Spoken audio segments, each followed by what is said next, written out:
I have always been interested in the freedom that material wealth offered, and I've always been competitive, frankly. And I spent a lot of my early life working for money. Made some, lost it. My wife, beginning in 1989, I think it was, sat me down and she said, "Stop worrying about making money. Worry about doing something that you enjoy so much that nobody can compete with you because you outwork them. Worry about delivering value for your customer."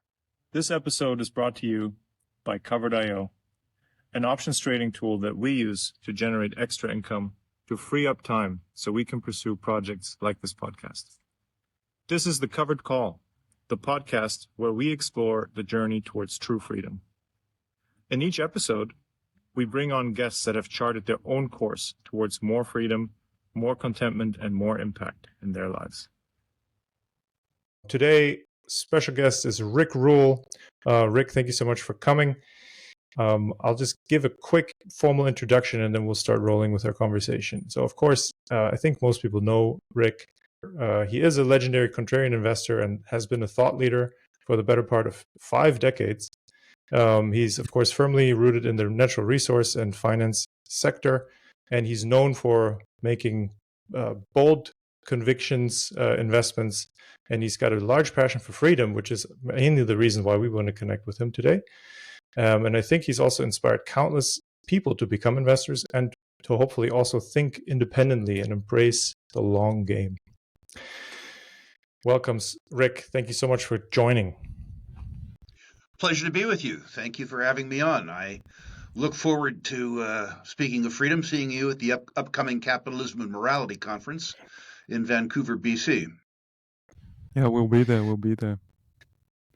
Well, so today is a momentous day, and this is completely out of your wheelhouse, but it came to me right before we started. Do you guys know what I'm talking about? I don't, but Bitcoin broke $100,000 for the first time today.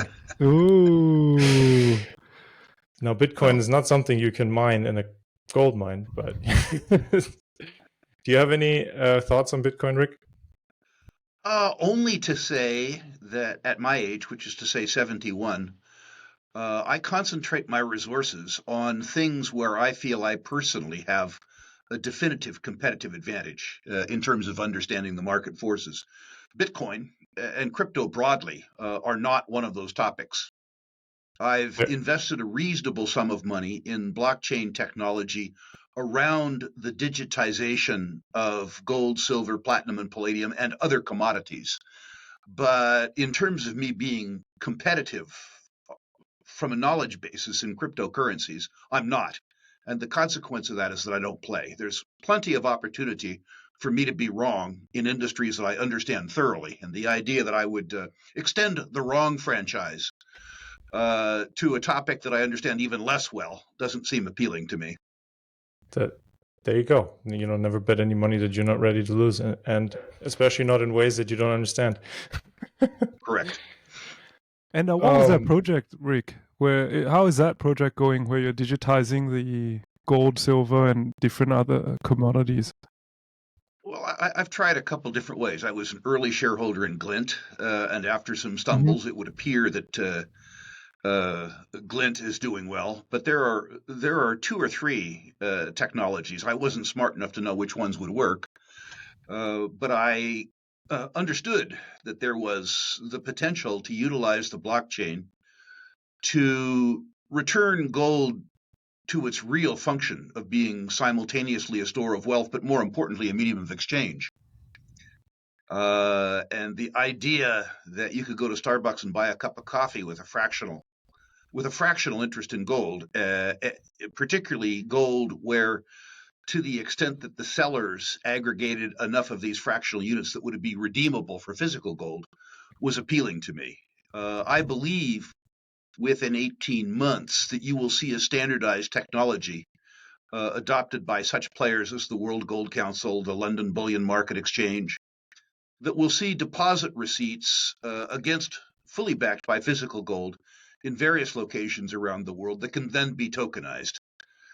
So my suspicion is that within 24 or 30 months, a lot of the transaction costs and storage costs around gold for those people who are willing to have an electronic deposit receipt will be eliminated.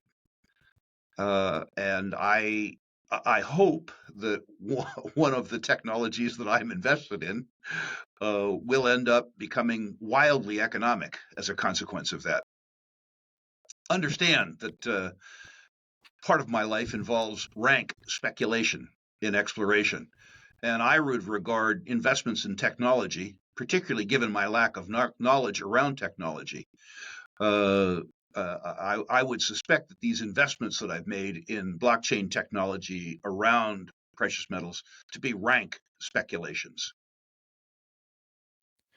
But you only need 1 in 100 to play out, right? So if you're playing the game correctly, I think I always thought that was a compelling use case, and for crypto, especially since there's so many applications that really look for, they look for a valuable problem to solve, and with like 40,000 different altcoins in the mix, people I think have kind of lost sight of, well, which problem does this actually solve? And so the one you described, I think, is worthwhile solving, and I think the technology would actually be great for it. It's certainly one where I understand the application of the technology to, as you suggest, real world problems. Right. Bringing down the storage and insurance costs for people who hold gold as a store of wealth would be a good thing for humanity. Yeah. And lowering the transaction costs so that gold can become money again. Dealing with the fractionalization of physical gold by fractionalizing a deposit receipt that represents physical gold, I think is an important contribution. My suspicion is that a lot of people holding rather than transacting in gold will opt out of the deposit receipt world in favor of holding gold in their own name, not evidenced by a deposit receipt, in conventional storage facilities. But I think that there is a large enough part of the world that doesn't necessarily have physical access to physical storage, or that wants to utilize precious metals simultaneously as a store of wealth, but more importantly, as a medium of exchange, which is to say they want to live their life in gold, silver, platinum, or palladium, that this is an important market application. And I hope that I've invested in some part of the the solution to that problem. Yeah. And presumably, if this happens and it works, the price of gold should go up, right? And that would bring the storage cost fraction down even more, which starts this positive feedback loop, right? Yes, my suspicion is that the nominal price of gold is going to go up irrespective of the technology. Mm-hmm. Gold traditionally, through time, has done well when people are concerned about the maintenance of the purchasing power of their savings in fiat currencies. And my reading of the arithmetic around the world suggests that people have very real, easily understandable reasons to be concerned about the maintenance of their purchasing power in traditional currencies. So I think irrespective of the adoption of technology, that at least the nominal price of precious metals will do extremely well over the next 10 years. So, Rick, going back a little bit, and I know I started us off on this digital tangent, but really what I wanted to ask you is, going back in your personal history for a minute, what brought you to gold and natural resources in the first place? Like, how'd you become the Rick Rule that you are today? One mistake after another, Lovis. As a young man, I was really interested in the out of doors. I like to hike. My stepfather was a biologist. My mother was a science curriculum coordinator, and I wanted a career that would take me out of doors. The consequence is that I went through university in natural resource finance, and I spent the rest of my life in an office. Right. Yeah. Exactly what you wanted. In terms of extractive industries, the first part of my career was involved in the oil and gas business. And I learned enough about soft rock geology that it was very difficult for the hard rock guys to lie to me. I would say I was more comfortable and more knowledgeable around soft rock sedimentary geology than I was hard rock geology. But the truth was that in the early part of the decade of the 70s, there were not many people who were conversant in either. People in financial services saw a young, hardworking guy, maybe smart, maybe not, who was conversant enough in geology that it was difficult for geologists to mislead him. And I was pulled into the mining business, largely as a consequence, I guess, of living in Vancouver, British Columbia, which was at the time the epicenter of the exploration business or exploration finance worldwide. I had also been interested, and I didn't even call it economics at the time. I thought of, I don't know what it was. But I was very concerned when I was still a teenager about the overreach of government power. And I came to understand as early as 1968, I probably would have been, I don't know, 16, 17 years of age, that society had made promises to each other that were unsustainable. And that the only way to honor the nominal value of those pledges was to inflate away their net present value. It turned out I was right. And that conjunction, which is to say a nascent libertarian belief, before I was old enough to know how to spell libertarian, combined with a technical knowledge of geology and an interest in commerce, propelled me very rapidly into the gold business. Now, of course, a young man that enters his career with the wind in his back is tempted to believe he's smart, which is fun. The gold price went from $35 an ounce to $850 an ounce. And somehow I figured I was making money because I was competent. When the gold price collapsed in 1982, I learned just exactly how smart I was, which is to say, not very. But by then, I was hooked. I was hooked by the resources business, and I was hooked by the financial services business both. And I've been extremely lucky to do, all through my career, what I was trained in early adulthood to do. Yeah. How much of, I mean, I guess you had the perfect conjunction, right? Your professional training, your interest, and also some, I guess, critical values that you believe in all kind of came together for you. How, so I guess libertarianism, capitalism, like what does being a capitalist mean to you? A capitalist means, for me, I'm very much an entrepreneurial capitalist, that you identify a problem for society that needs to be solved and can be solved for a profit. I believe that if getting materially wealthy matters to you, that you find a product or a service that you can deliver at a cost that's lower than the price that somebody will pay to consume that product or service. To the extent that you generate more utility for society than you consume, the delta between what you produce and what you consume is called wealth. It's called capital. And if you are correct in terms of identifying the value proposition and diligent at evolving processes that serve that market, and conservative with your own expenditures, you develop wealth or capital. For me, the consumption part of the equation has never been particularly interesting. I drive old cars. You can't see how I'm dressed, but suffice it to say, my wardrobe expense is negligible. What I like doing is solving problems. At age 71, because I'm less vital than I was at your age and I have less energy, most of the way I solve problems is by identifying problem solvers, which is to say people your age who have in turn identified problems and proposed methods to solve them. And my job as a capitalist is to add or, quote, rent the capital to those younger entrepreneurs who are solving problems. Rick. So I'm currently living in Germany, right? So whatever you just said, being from Singapore originally, like it wouldn't have needed to be said. It's just like gravity, right? How capitalism works, you know. Yeah. But after coming to Germany, it took me a while to realize, there's so much hate going around against capitalism. You're walking down the street and there's graffiti saying, "Hey, down with capitalism," or the reason we're suffering is because of capitalism, etc., etc. And it took me a long time to figure out that, like, I couldn't understand why would they be against something that's so natural, right?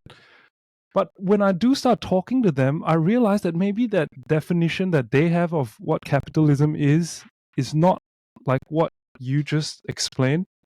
And I'm wondering, in the US, is that also something that you've noticed, that maybe we're even just talking about different things? The U.S. is wonderful in a way, in that, for all its faults, it's still a society where 5 or 6 young, pimply-faced would-be engineers can commandeer a garage in Sunnyvale, California, and out pops Google or out pops Facebook. Germany does not seem to be that place yet. My suspicion is that the contradiction that you encountered in your life between Singapore and Germany uh, is cultural and ethnic. The Singapore population is made up of refugees, mostly. Yes, there's an indigenous Malay population, but the dynamic part of the population is overseas Chinese and overseas Indians, and they went there to get ahead. Your parents, or if not, your grandparents, will remember Singapore post-World War II when it was a low-lying, fetid swamp. It was better than where they had come from because they had an opportunity to get ahead, but it was not good. Fast forward 50 or 60 years, and your generation sees full on the benefits of capitalism. And if they don't, their parents and or their grandparents will remind them, on occasion probably forcefully, about the change in lifestyle that came about as a consequence of progressive problem solving, which is capitalism. In Germany, those forces were probably beginning to be perverted in the Weimar days. Germany is the birthplace of, quote, democratic socialism, which is to say, greed-inspired poverty. The incredible franchise that was developed in Germany by the engineering class in Germany in the mid-1800s left a legacy of wealth, a franchise that was almost impossible to destroy. But the embrace of conservative nationalism and National Socialism, which led to the Weimar Republic, which led to World War I, which led to World War II, sadly continues.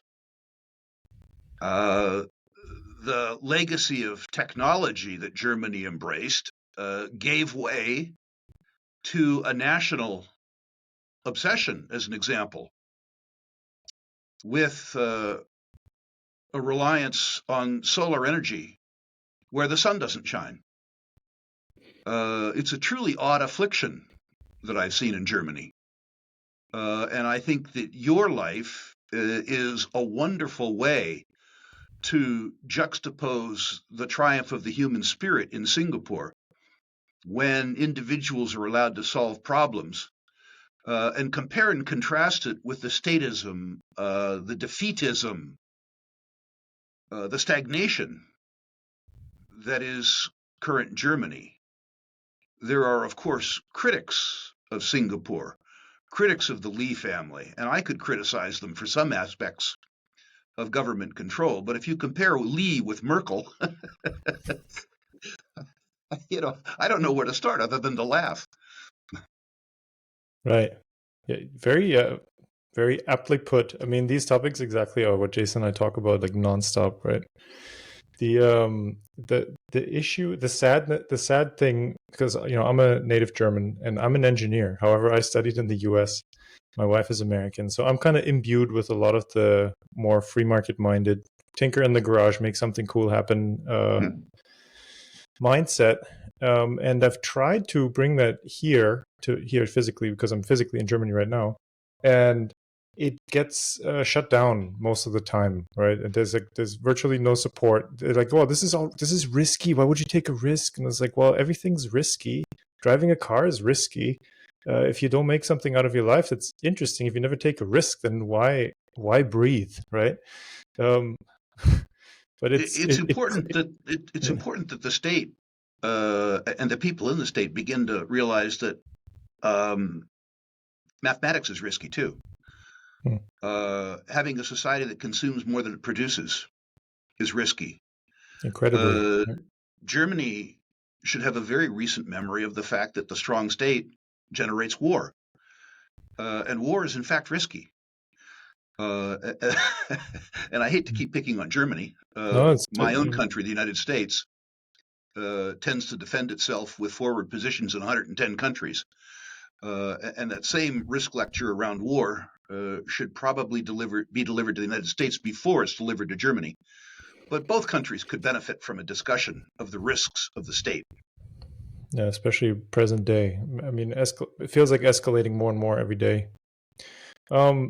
Rick, you've made it part of your career to take risks, right? Speculation is also dealing in risks, and yep. some of these have led to some of your personal legends, as we like to call them. And so you've done like 100x, 1000x on the likes of Paladin, and I think that those were big markers of your career. But we're not so much interested in rehashing those because you've had a lot of airtime speaking on them. We're more interested in seeing how this kind of courage that you show and this conviction that you show when you make investments like that, does that materialize in other aspects of your life? No, I don't think so. I mean, maybe a little bit in philanthropy. I have become over 40 years, not so much the first 10 years, but over 40 years, I've become a fairly good investor and a fairly good speculator. I've tried for the last 25 years to learn philanthropy. I turned out to be better at making money so far than giving it away. But one of the things that I've tried to do in philanthropy is learn it by doing, the same way I did by speculation. And I've certainly been a speculative philanthropist. My philanthropic career, at least for its first 10 years, mirrored my first 10 years in investing in speculation, which is to say checkered results. When I was younger, I guess I was a risk taker in the sense that I was fairly comfortable strapping on a backpack, going back in the mountains with no specific place to go and no specific trail to follow, confident that I would find my way out. I was also a very aggressive, if not very talented skier, and that's a risky combination to be sure. At age 71, after 2 hip replacements, although my mind is still aggressive as a skier, my carcass doesn't take the pace, and I've been forced to be less risky. Contrarianism is different. I would suggest that I have mitigated some of my risk as a speculator by being contrarian. I haven't paid up to chase fads, and I would say that intellectually, I'm definitely a contrarian. The points of view that make sense to me around society, around politics, if that's the right word, around social organization, are decidedly contrarian. I guess you could say it's risky in the sense that the probability that my social preferences prevail in my lifetime is likely somewhere around nil. But that won't keep me from continuing to promote the ideas of liberty and freedom. I think there's a certainty at age 71 that the idea that there would be a physical locale in the world that was safe for libertarians, that was run on the basis of the non-aggression principle, the probability of that is nil. But I think the probability that it exists in your lifetime is very high. And I'm familiar with the fact that any investment normally takes time to pay. There is compounding in finance, and I think there's compounding in philosophy. So, as an example, I'm a director of a student libertarian organization called Students for Liberty. We talked to 160,000 university students last year. 160,000. When I went to university, there was probably 6 students worldwide who could spell libertarian. So I see the progress. I'm able, through my activities on social media, including this interview today, to talk to 5 or 10,000 people a day, 500,000 people some days.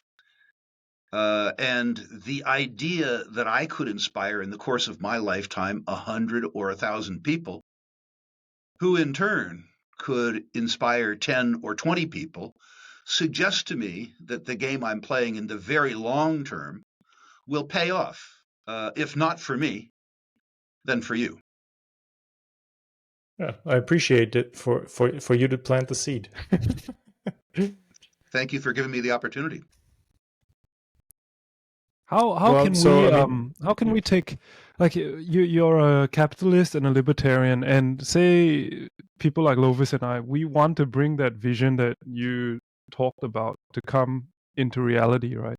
Do you have practical steps on how we can be more libertarian, be more capitalist in a world that's, it seems anyway, like it's becoming less and less so? Well, I would suggest do what you do. There are 2 things. In terms of content on social media, scarcity is of no use. Ubiquity is what matters.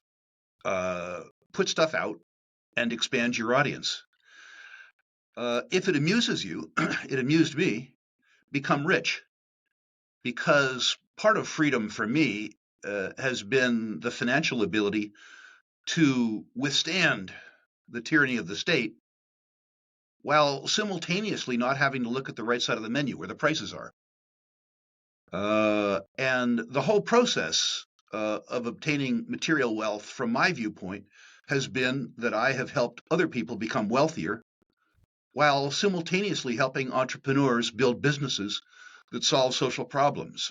So to the extent it amuses you, do both. A lot of people follow me around the internet. They like to consume my interviews, and they recommend my interviews to other people. Because I have an audience, young podcasters like yourself allow me on air, but so does BNN, so does Bloomberg. That happens because I've been doing this for 50 years, not online, but I've been spreading a commercial message and spreading a social message for 50 years. I've built up a personal brand, and I've built up a skill at communicating fairly complex ideas fairly simply. Both of those things, the skill and the brand, will come to you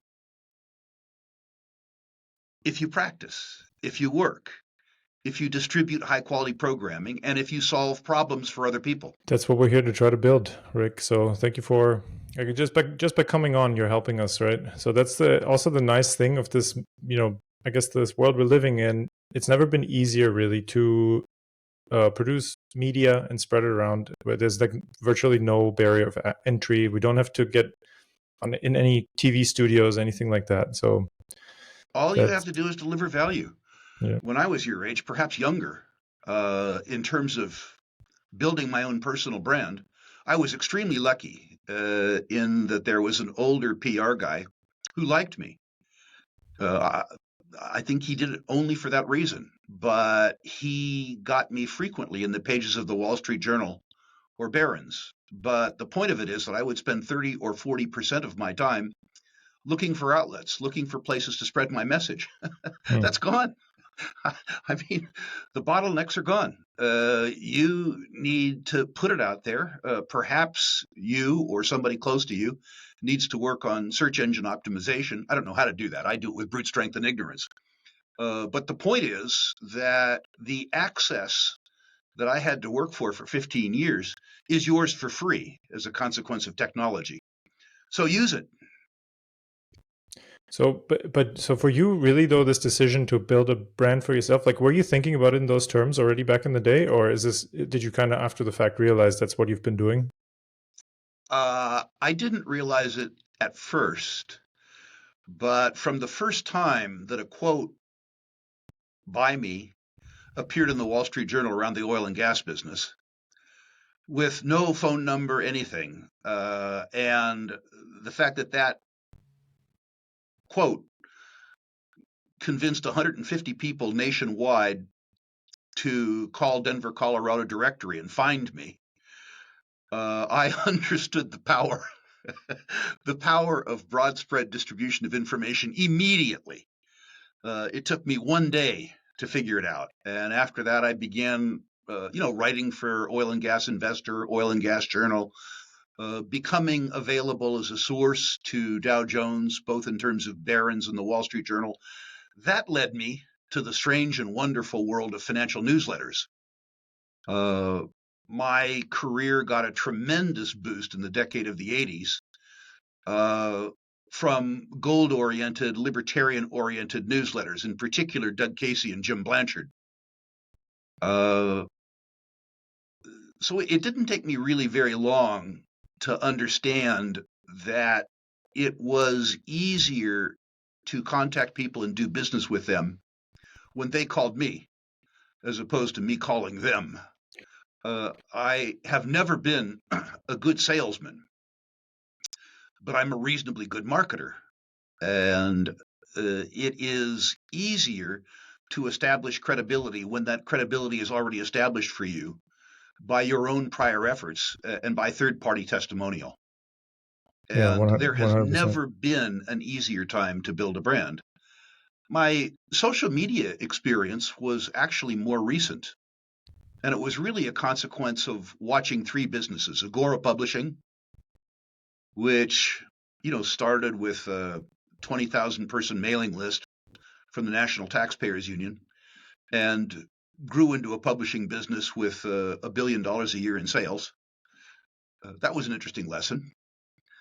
But the second lesson was watching David Galland and Frank Trotter, with some assistance by me, building an online branchless bank called Everbank from 0 customers and 0 deposits to 270,000 customers and $28 billion in deposits, really with social media marketing.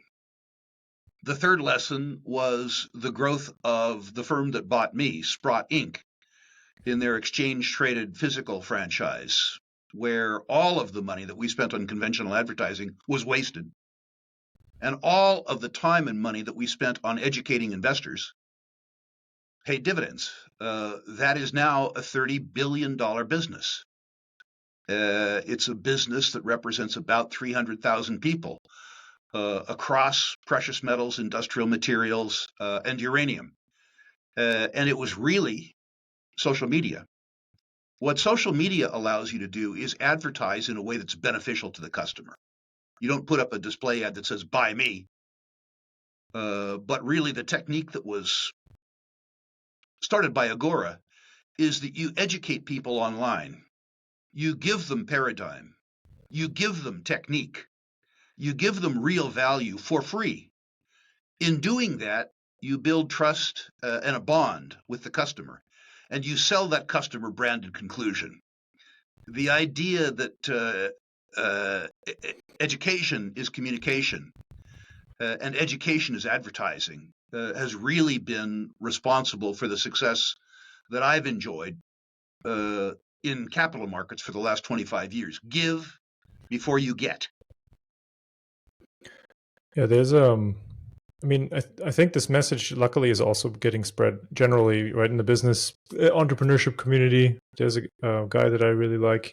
He keeps talking about, well, if you were to give, as part of your strategy, you would give away value packed lessons all day for like 4 or 5 years, and you never make an ask, you delay making an ask for that amount of time, he says you'll be a guaranteed multimillionaire, because by that point you've accumulated so much goodwill on the side of the people who are consuming your stuff that once you put something out and offer, they will be more than happy to connect, right? For me, it was much quicker. I have always been interested in the freedom that material wealth offered. Mm-hmm. And I've always been competitive, frankly. And I spent a lot of my early life working for money. Made some, lost it. My wife, beginning in 1989, I think it was, sat me down and she said, like, stop worrying about making money. Worry about doing something that you enjoy so much that nobody can compete with you because you outwork them. Worry about delivering value for your customer. And it was good that she allowed me to do that, because we married at a point in time when I was recovering from some, let's say, financial difficulty. So she gave me license to build my brand.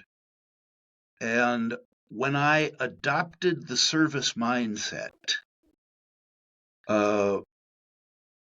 my assets under management and my fee income increased dramatically in 90 days. I had in my own mind a sort of a 2 or 3 year time frame for this change in orientation to pay. And the difference in my relationship with my customer, my relationship with the world, was almost instantaneous. It was scary. I thought it was anomalous at first. I thought I was observing data that wasn't related to the input, but in fact, I wasn't. I was observing data that was a consequence of a change in my philosophy and a change in my own relationship with my market. Wow, so that's an amazing story, an amazing anecdote. So deliver value, keep your eyes on the prize, with the prize being delivering value, and then let everything else just come as a symptom of that, right? It does. It absolutely does. I found myself competing in financial services with people whose goal was to own a Lamborghini. That's what their eye was on, the Lamborghini. My eye was on their business. I didn't care about a Lamborghini, and I could work 12 or 14 hours a day because it wasn't work. I joke that I would have done it for free if it hadn't paid so well. That may or may not be true. But it was very difficult for somebody whose goal was to own a Lamborghini to compete with a guy whose goal was to deliver value for the customer. And as it ended up, they couldn't compete with me. I might have been interested in owning a Lamborghini dealership, although I didn't. But working for status, working for material status, wasn't anything that was of any interest to me anyway. I was interested in being the best I could be within the moat of my own curiosity. That's a really good way to put it. So just kind of, so with all the things going on in the world today, and of course with say the freedom that you've been able to materialize in your life, where's home for you now? I pack and unpack my bags from basically a village called Anacortes, about equidistant between Seattle, Washington, and Vancouver, BC. I failed retirement fairly completely, so I travel an awful lot. So I would describe my own slice of heaven, which is where I live, as the place where I pack and unpack my bags. I returned yesterday from London. Before that, I was at the New Orleans Investment Conference. Before that, I was in London again. So I still travel a lot. I mean, I guess that's the only catch, right? If you do what you love for a living, then why ever stop? I was very uncomfortable with the prospect of retiring. And again, my wife said, well, the answer to that's fairly obvious, isn't it? Don't. And so I work much less hard. I mean, I probably actually now work 40-hour weeks. I never worked 40-hour weeks in my youth. That was a down payment on the week. Yeah, I think that's also important to hear, right? For people who are biding their time in like a 9 to 5, and they're angry maybe that more success or more wealth or more freedom is not somehow happening to them. It's like, well, I'm sorry, but you're doing the absolute bare minimum. You know, I know a guy who's, from your point of view and my point of view, sociologically and politically extremely correct. And what he has decided is that time with his family and a lack of stress is an important thing. He's a postman. He works for the state, but he's an extremely happy guy. He lives well within his means. I don't, for many people, suggest that there's a direct correlation between material success and personal success. There is for me. I was brought up by a single mother. I'm not trying to say that I had material wants, but sometimes we ran out of month, or pardon me, ran out of money before we ran out of month. And I wasn't interested in the stress associated with a lack of material well-being. And I got interested in finance. I got interested in the process of making money, the process of making other people money. Yes, I'm competitive. So I wanted to look at my peers in industries that I chose to compete in, and I wanted to outcompete them. One measure of competition is intangible, which is to say business reputation. But the other, the accretion of wealth, is extremely tangible. And I was interested in competing both ways. Do you have something like rules that you live by? Like, I would call them like timeless rules for life that you could share with guys like us. What are Rick's No, I've been rules? very lucky. I mean, listen, I don't want my tombstone to say he was an asshole, okay? So I guess that's a goal. I want to continue to be interested. I want to be able to continue to solve problems. To the extent that I don't have the technological knowledge that a younger person would have, or the energy that a younger person would have, I hope I have both life skills, which is to say intellectual capital, and physical capital that I could invest in younger people, so that they can solve problems that I either don't know how to solve or don't have the energy to solve. I enjoy teaching too, partially as a consequence of honoring the mentors that I had when I was your age. I was struck at how ridiculous it is when I'm introduced as a self-made man, because there were people who are the age that I am now who helped me when I was in my 20s. Perhaps they liked my energy, the fact that I had legs and they didn't anymore. But when I look back at the lessons that I learned from many mentors, I'm struck by the fact that I have an absolute obligation to mentor others. To not do so would repudiate a very real debt that I feel to the people who mentored me. And by the way, I was ridiculously lucky with mentors. This will make you laugh. But there was a mentor of mine, Bob Kephart, who basically founded the financial newsletter industry. I didn't know that when I first met him. He was a friend of Doug Casey's, a really quirky guy who I thought I had something to learn from. I can't tell you how much I learned from him. And he introduced me, before I knew much about libertarianism, I was one, he introduced me to a really quirky college professor, a total nutbar named Murray Rothbard. I mean, if you think about the luck involved in being in your 30s, introduced to somebody who you just know of as a quirky college professor, and this quirky college professor was a really, really, really thorny human being, allegedly. But he was always amazingly kind to me. I'd call him up and ask him some questions. And, he was sort of like the old fashioned family doctor, take 2 pills, call me in the morning. He would talk me through these difficulties that I had understanding anarcho-capitalism as an example. And he dealt extremely gently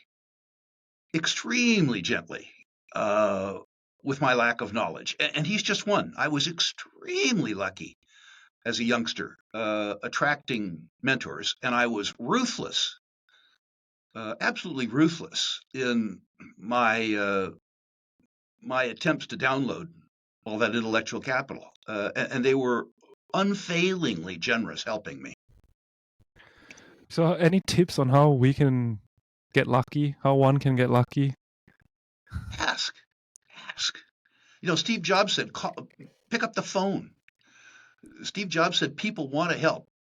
Now, the world has changed a little bit, but there's a wonderful piece in the Jobs biography of him being 15 years of age and wanting to learn how to solve some technological problem that I can't pronounce. But he looked in the white pages of the phone book, and David Packard from Hewlett Packard was there in the phone book. Probably wouldn't be there anymore. Jobs, 15 years old, didn't understand why David Packard wouldn't want to help him, called him up, described the problem that he wanted to solve, and David Packard said, you should come hang out at Hewlett Packard for a while. Gave him the parts that he needed to build whatever contraption that he wanted. But the fact is that he picked up the phone. And that success, which occurred in Steve Jobs' life when he was 15 years old, inspired him for the rest of his life. What he said is, if you want help and you know who can help you, call them and ask them to help you. Because probably 80% of the people in the world want to see you succeed. And ironically, the 5% of the world who are, according to Pareto's law, the most successful, want to see you succeed the most. Oh, that's so good. Thank you for illustrating that. Thank you. Yeah, I can wholeheartedly agree. I always found the hardest part actually is an internal challenge, is to figure out what is it that I want. And once that becomes clear, and then you realize, oh, maybe this person can help me, or maybe accomplishing XYZ will help me get there. The dominoes start falling. It's better if you want something that's fun for you, by the way.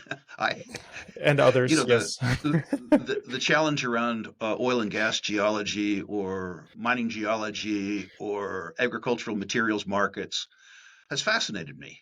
It's really fascinated me. And problem solving hasn't been work. It has been, for me, what maybe complex, maybe three-dimensional backgammon would be for somebody else. But when I get to sit down with a problem and try and solve it for myself, say analyzing the interplay between a balance sheet and an income statement in a natural resource company, it really isn't work for me. It's hard. It takes time, it takes effort, but it's not unpleasant. It's extremely pleasant.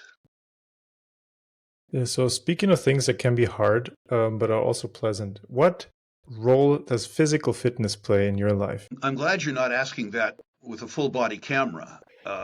I like to work out. I like to hike. I like to eat and drink too. The truth is, my trainer actually said to me not too long ago, he said, you're actually pretty strong underneath all that. So, as a 71-year-old, I think I would be described as very strong and fairly fit. I am also overweight. But I work out a lot. I hike a lot. I try to make myself do things like split wood. I now have probably a 7-year supply. 7-year. I probably have a lifetime supply of unsplit wood. So I need to begin to find something else to do there. In the summers, I live on Puget Sound. For those of your listeners who don't know, Puget Sound is a wonderful crab factory. So I row my little dinghy out and set my crab pots 5 days a week. And if you are as bad at rowing as I am, that becomes a lot of exercise. I seem to row 450 meters to get 300 meters. And then, physically pulling the crab pots up off the ocean bottom, particularly if you've been successful and they're full of crab, is actually very good exercise. And exercise has been important to me, particularly because, as I say, in terms of calorie consumption, I'm a bad boy. Well, I mean, if you're there catching all the crab, you got to eat something too, right? Makes sense. Never a worry, sadly. Rick, so yeah, I'll go. Rick, I just wanted to ask. You say you're in your early 70s now. What's something that you know now that you wish you knew when you were 35? Oh boy. Oh no, 35. I knew it by then. 25. Markets work. The cure for high prices is high prices. The cure for low prices is low prices. I went through the decade of the 70s, the greatest epoch for natural resource price explosion that's probably ever occurred. And I wasted it. I made a boatload of money as a young man, not understanding that the wind was at my sails. I paid attention to the apocalyptic forecasts of the Club of Rome and all those people. And I believe that a trend in motion continued. I didn't understand that high prices were the cure for high prices. The commodity price collapse that happened in the early part of the decade of the 80s caught me completely unawares. And I went from being a very wealthy and, by the way, hubris-ridden young man to having a net worth substantially below zero, with mercifully most of the hubris scraped off. Probably that lesson ended up being very useful for me. And I'm glad, I'm sad it occurred. I'm glad it occurred early in my career. But I would say the first lesson is markets work. The second lesson, I think I understood intuitively, but I didn't apply it, which is to say you get by giving. You acquire reputation, which is important to me, and you acquire material wealth by generating more of both than you consume. I think I understood that early. But it wasn't really until it was codified for me and I was given permission to pursue it by my wife that I employed it. So lastly, Rick, we're getting to the end of the hour. And I wanted to ask you, because I've seen you wear not this shirt, but the logo on the shirt for a couple of your videos recently. So what's the deal with Battle Bank? I like banking. I describe myself in terms of vocation as a used money salesman. I've been part of 7 banks in my life, all successful. We built a bank earlier that I alluded to, Everbank, which we built from a standing start to $28 billion in AUM before we took it public on a New York Stock Exchange and then sold it to TIAA-CREF. That same opportunity to serve a market has come about again. And the same team that we used to build Everbank is now available. So we're starting a new bank called Battle Bank. Our market is those people who are disaffected by their current bank, which is to say most of the world. This bank will be branchless. Your computer or your phone will be our branch, just like our last bank. If you aren't sophisticated enough for your phone or your computer to be our branch, you are not going to be our customer. We believe in an audience that's aspiring and self-directed. So rather than having 15 or 16 current account products, we'll have one. You can save in it, you can pay bills in it, but we pay you interest on it, unlike the products from the major banks, where they charge you fees as opposed to pay you interest. We will, as we did at Everbank, allow you to save outside the US dollar. You can save at our bank in 20 currencies in a certificate of deposit. We believe that your retirement account, your IRA, should be yours. With most banks, the IRAs are receptacle for Wall Street products, annuities, mutual funds, ETFs, stuff like that. With our bank, your IRA can own a McDonald's franchise. It can buy an owner-operated duplex or triplex. In other words, your IRA, your retirement account, is your retirement account. Hopefully, if you buy a triplex, you'll finance it through us. And this is focusing on United States, Canada, the To world? begin with, U.S. and Canada. At Everbank, after 14 years, we were able to bank people from 20 countries, and we believe that will be the case with this bank. But we start with the markets that we know well. 2 regulators at a time, if you will, rather than 20 regulators at a time. The other thing that's really exciting for me is that if you are a holder of physical gold or silver or platinum and palladium in a segregated account at a big publicly owned depository, Loomis, Brinks, Viamat, where we're comfortable with the balance sheet of the depository, we will establish a margin account for you on your physical gold or silver. You can borrow, you can access the capital that you have tied up in your gold and silver without having to sell it. It seems that no other bank in the United States regards gold as good collateral. I've been in the gold market my whole life. I think it's superb collateral. And I've also learned that people who own fairly large amounts of gold and silver turn out to be fairly prudent people, the right kind of people to bank. So I would say that the differentiators for us are that we believe in self-actualized human beings. We believe in aspiring human beings. We believe that deposit products should benefit the consumer, not just the bank. We believe that your retirement account is just that, yours. And we believe that we should compete as lenders in industries that we understand. Oil and gas, mining, developed real estate, physical gold, silver, platinum, and palladium. We did it before. We built a bank from 0 to 28 billion. We're going to do it again. I would describe us really as a community bank, where community is defined by philosophy and aspiration rather than by geography. There is a customer, the Agora subscriber, really, libertarian, that I've talked to for 50 years. I know that customer because I am one.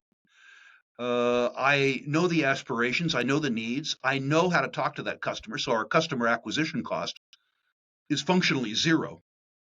By the way, before we open the doors at Battle Bank, the backlog of people who have gone to battlebank.com and said, sign me up when you open, is almost 16,000 people. When we opened Everbank, the backlog of customers was zero. So very clearly, we're tapping into a market that desires what it is that we will offer. Yeah, sign me up. I will. Rick, thank you so much. We're at the end of our hour. Thank you so much for being so generous with your time and sharing this wealth of knowledge and giving us insights into some of the stories that you don't talk about every day. So that was really cool. A pleasure. A pleasure. Should your audience care about what I do in natural resources, they can personalize it by going to ruraleinvestmentmedia.com. If you go there and list your natural resource stocks, I personally will rank them for free, giving away Paradigm.